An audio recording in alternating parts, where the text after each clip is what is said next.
Alors, dans cette présentation, je vais expliquer un peu comment réaliser l'exercice kata link. Donc, l'objectif, évidemment, c'est de se familiariser avec les différentes méthodes de link. Ensuite, la matière couverte, c'est les lambda 2, les func. Après ça, lambda 3, where, range, repeat. Et tout ce qu'on a vu dans link. Alors, d'abord, il y a une mise en place. Oh, j'ai encore oublié de rajouter ici. J'étais un peu trop rapide dans mes affaires. Donc, la mise en place, comme d'habitude, on crée un projet, on ajoute l'éditeur config, on ajoute protège contre les références nulles, pardon. On initialise Git. Ensuite, il s'agit de coder des sélections. Donc, on commence par ajouter la classe suivante dans KataLinkLib, qui est toujours un peu la même classe qu'on utilise dans tous les exercices, en fait. Ensuite de ça, dans une nouvelle classe, ici, sélection, on va utiliser les méthodes la méthode de link select pour coder les one-liners suivants. Okay. Donc, ici, dans le premier cas, au cube, on transforme un flux de nombres en un flux du cube de ces nombres-là. Okay. Donc, par exemple, le 2 va devenir 8, le 3 va devenir 27, le 4 va devenir 64. Après ça, dans cette deuxième méthode-là, x2 plus 1, ça transforme un flux de telle sorte que chaque nombre est multiplié par 2 et additionné de 1. Par exemple, 3 devient 7, 4 devient 9, 5 devient 11. Dans la même classe, vous allez ensuite coder les one-liners suivants sans utiliser select. Okay. Donc, au cube est x2 plus 1, qui prend un flux et qui retourne un flux identique. Et ensuite de ça, x2 plus 1 et au cube, qui prend encore un flux et qui retourne un même flux. Okay. Ensuite, vous allez coder les one-liners suivants au carré en texte. Donc, ça prend une suite de nombres. Puis pour chaque nombre, ça retourne une espèce d'équation comme vous avez ici. Par exemple, pour le nombre 3, ça va retourner 3 fois 3 égale 9. Pour 4, ça va retourner 4 fois 4 égale 16, etc. Ensuite de ça, vous allez ici coder une autre méthode qui, à partir d'un flux de personnes, va retourner un flux de string, de telle sorte que, par exemple, à partir d'un flux de personnes, par exemple, si vous avez un nom qui est machin et un âge qui est 10, ça va retourner la string « je suis machin et j'ai 10 ans ». Vous ajoutez les tests, vous validez que tout fonctionne, vous mettez sur Git et vous passez à l'étape suivante. Donc, dans l'étape suivante, on va utiliser les méthodes range et select pour coder les one-liners suivants. Le premier, c'est une énumération. Vous devez créer une énumération. Donc, cette fois-là, c'est pas une transformation d'un flux, c'est une création de flux.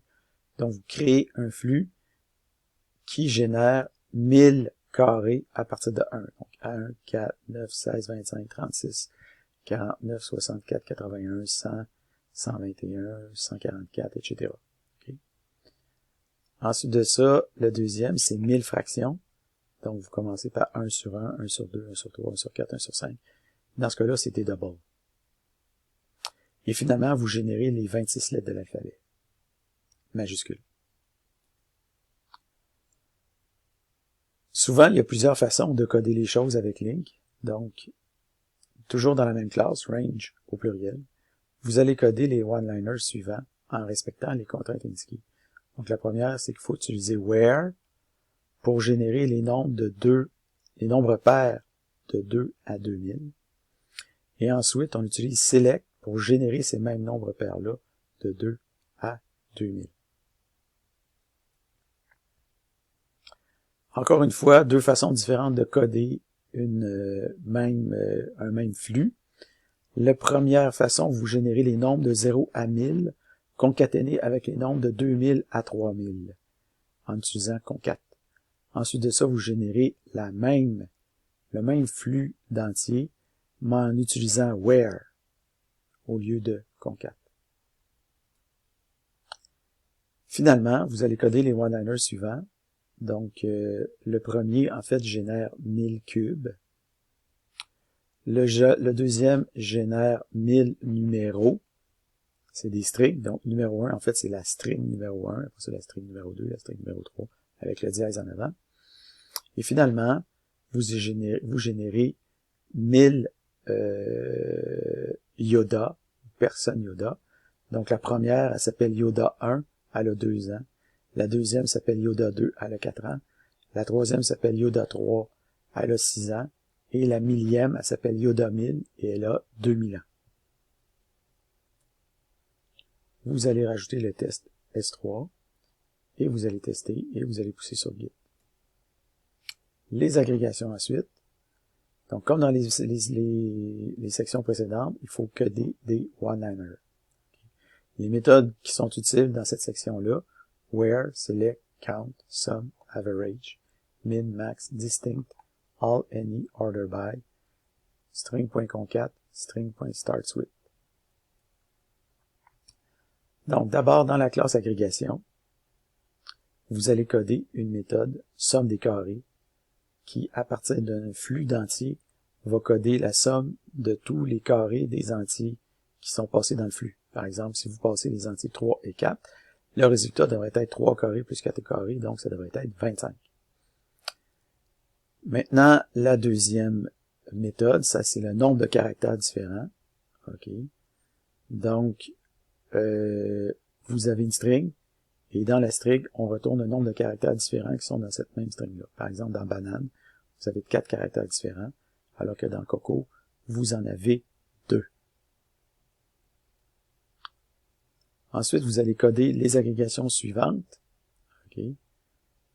Donc, la première va vous dire, va vous indiquer par un booléen si c'est vrai que toutes les personnes qui sont ici ont plus de 30 ans.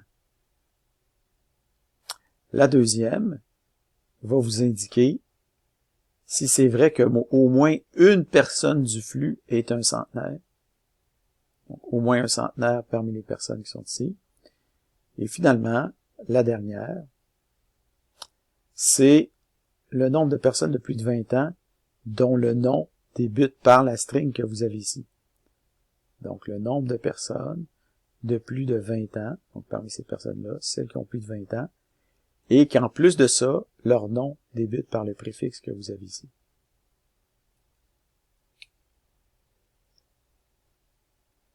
Donc, dans le cas présent, maintenant, c'est que il faut trouver l'âge moyen ici des personnes. OK? Sauf que, il y a un problème, c'est que si les personnes, s'il n'y a pas de personnes dans le flux, c'est quoi l'âge moyen quand il n'y a pas de personnes? Alors nous, ce qu'on dit, c'est que ça doit être un type nullable. Donc, s'il n'y a pas de personnes dans le flux, on doit retourner nul comme réponse. Autrement dit, il n'y a pas de réponse. Donc, s'il y a du monde dans le flux, on retourne l'âge moyen. Sinon, on retourne nul. Okay. Après ça, c'est quoi la différence d'âge entre la personne la plus âgée et la plus jeune? Encore une fois, s'il y a...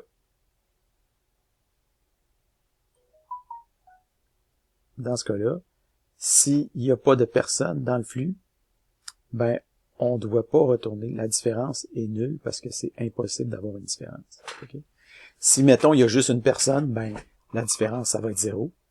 Parce que c'est à la fois la personne la plus âgée et la plus jeune. Sinon, ben, on prend la différence entre les deux.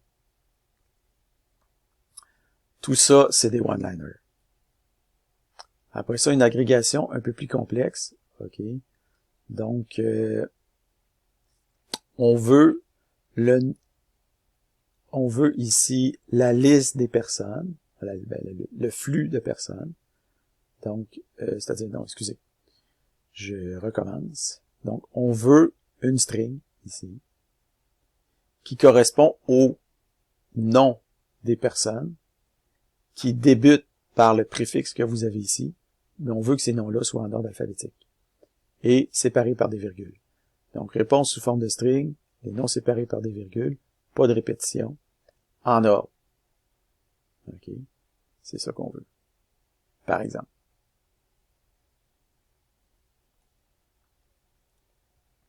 Finalement, il y a un petit bonus qui s'ajoute. C'est de coder la même méthode que la précédente.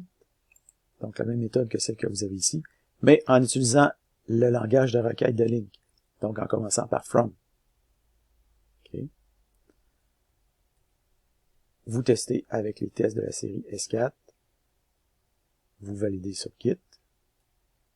Finalement, on arrive à la dernière partie, qui est essentiellement un bonus de 1 point, qui s'appelle le chiffre de César. Donc ça, c'est tiré d'une histoire vraie, ou si vous voulez, c'est un fait historique.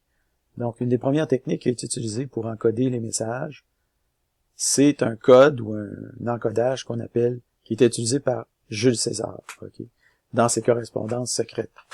Donc, vu que c'était sa méthode utilisée, qui est une méthode quand même relativement simple, mais aujourd'hui, on l'appelle encore l'encodage ou le chiffre de César. Okay, chiffre dans le sens de chiffrement.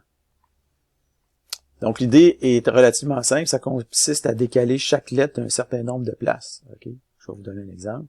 Par exemple, si vous utilisez César, puis vous l'encodez en décalant chaque lettre de 1, ben, le mot César va être encodé comme DFTBS. Pourquoi? Parce que C plus 1, ça donne D. E plus 1, ça donne F. S, c'est quoi la prochaine lettre? C'est T. A, sa prochaine lettre, c'est B. Puis R, sa prochaine lettre, c'est S.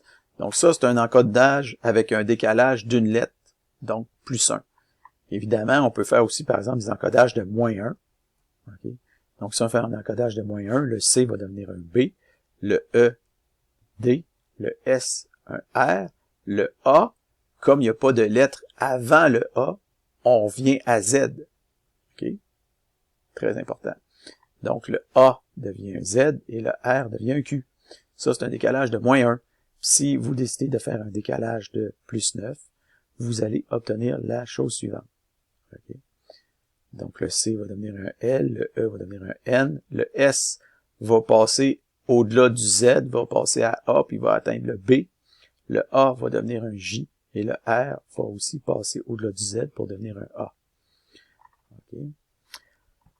Donc, si vous voulez vous amuser à encoder des trucs avec la méthode de César, vous avez juste aller ici sur le site en ligne qui permet de faire l'encodage avec le chiffrement de César.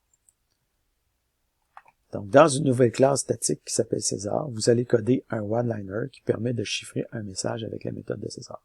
Donc, vous l'avez ici, chiffré, vous avez le message, puis vous dites c'est quoi le décalage, et en sortie, vous avez la string qui est le message encodé. Okay? Donc, il faut que la case soit préservée. Donc, une lettre minuscule en entrée reste minuscule en sortie. Une majuscule en entrée reste majuscule en sortie. Seules les lettres ASCII sont chiffrées, donc pas les accents. Puis les autres caractères sont laissés tels quels dans le message. Donc, par exemple, si vous avez le message déjà vu, comme ça, qu'est-ce qu'on devrait avoir comme sortie? Puis si vous faites un encodage de plus 2, donc D, E, F, E accent aigu, il reste tel quel parce que c'est une lettre accentuée. J, K, L, le A accent grave reste tel quel. L'espace reste tel quel parce que c'est pas une lettre. Le V, W, X, le U, V, W. Okay? Donc c'est comme ça que l'enregistrement fonctionne. Donc vous testez avec S5 et vous mettez le tout sur Git et quand vous avez terminé, vous affectez votre pointage avec ce que vous avez ici comme indication, okay, en considérant les bonus possibles. Donc c'est tout.